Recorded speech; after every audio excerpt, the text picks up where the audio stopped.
कि एक छोटी सी गलती की वजह से सभी लड़कों को जज कर लिया जाता है। एक छोटी सी गलती की वजह से कभी कभी सभी लड़कों को जज कर लिया जाता है, और कुछ लड़के इतने बुरे भी नहीं होते जितना उन्हें बना दिया जाता है। शुक्रिया। कि एक छोटी सी गलती की वजह से सभी लड़कों को जज कर लिया जाता है, और कुछ लड़के इतने बुरे भी नहीं होते जितना उन्हें बता दिया जाता है।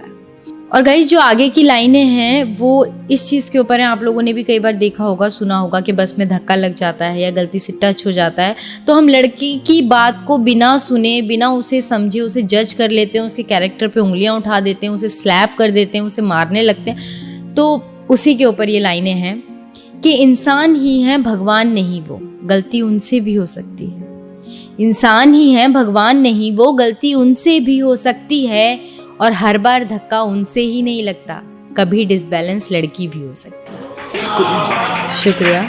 कि इंसान ही है, भगवान नहीं वो, गलती उनसे भी हो सकती है, और हर बार धक्का उन्हीं से नहीं लगता, कभी डिसबैलेंस लड़की भी हो सकती है। पर हर बार की तरह इस बार भी सवाल मर्द जात पर ही उठाया जाता है, और हर लड़का उतना बुरा नहीं होता जितना उन्हें बना दिया जाता है। शुक्रिया। कि खुद हैं तुम्हारे लड़के बेस्ट फ्रेंड, तो लड़की उनकी भी दोस्त हो सकती है। अक्सर ऐसा होता है ना कि लड़कियों के दोस्त होते हैं तो कोई बात नहीं, और कुछ हो जाता तो लड़कियां बोलती हैं तो मुझ पे शक कर रहे हो, तो मेरा दोस्त है। बट यही चीज़ जब से हमारे साथ होती है तो हम सामने वाले को जज करने लगते हैं बिना कुछ सोचे समझे। तो उसी पे लिखा है कि खुद हैं तुम्हारे लड़के बेस्ट फ्रेंड, तो कोई लड़की उनकी भी दोस्त हो सकती है, और तुम्हारी मजबूरी है रात को बेस्ट फ्रेंड से बात करना, तो ये मजबूरी उनकी भी हो सकती है। शुक्रिया। कि खुद है तुम्हारे लड़के बेस्ट फ्रेंड, तो कोई लड़की उनकी भी दोस्त हो सकती है, और तुम्हारी मजबूरी है रात को बेस्ट फ्रेंड से बात करना, तो ये मजबूरी उनकी भी हो सकती है। पर उनकी इस मजबूरी को उनका इंटरेस्ट बता दिया जाता है, और लड़के इतने बुरे भी नहीं होते जितना उन्हें बना दिया जाता है। शुक्रिया फ्रेंड। कि एक छोटी सी गलती की वजह से सभी लड़कों को जज कर लिया जाता है, और लड़के इतने बुरे भी नहीं होते जितना उन्हें बना दिया जाता है। और गाइस, हमारे समाज की सबसे बड़ी विडंबना देखिए कि नारी की सुरक्षा के लिए जो कानून बनाए गए हैं, आज सबसे ज्यादा दुरुपयोग उन्हीं कानूनों का हो रहा है।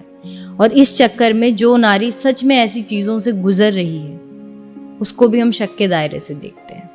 तो आगे की लाइनें कुछ यही बयां करती हैं कि माना कि लड़कियां जलाई जाती हैं ससुराल में दहेज के कारण, माना कि कुछ लड़कियां जलाई जाती हैं ससुराल में दहेज के कारण, पर क्या फेक फेमिनिज्म ही है इसका निवारण? आजकल बहुत चल रहा है फेक फेमिनिज्म, तो सोचा कुछ लिखूं। माना कि कई लड़कियां जलाई जाती हैं ससुराल में दहेज के कारण, पर क्या फेक फेमिनिज्म ही है इसका निवारण? क्योंकि आजकल कई झूठे केसों में लड़कों के साथ साथ उनकी फैमिली को भी अंदर करवा दिया जाता है, और कुछ लड़के इतने बुरे भी नहीं होते जितना उन्हें बना दिया जाता है। शुक्रिया।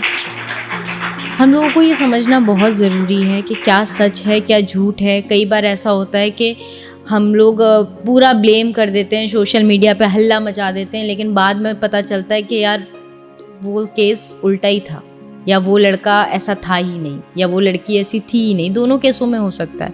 तो हम लोग बिना सोचे समझे, बिना कोर्ट का फैसला आए, हम लोग अपना सोशल मीडिया पे हल्ला मचा देते हैं। तो हर चीज़ को सोचना समझना बहुत ज़रूरी है।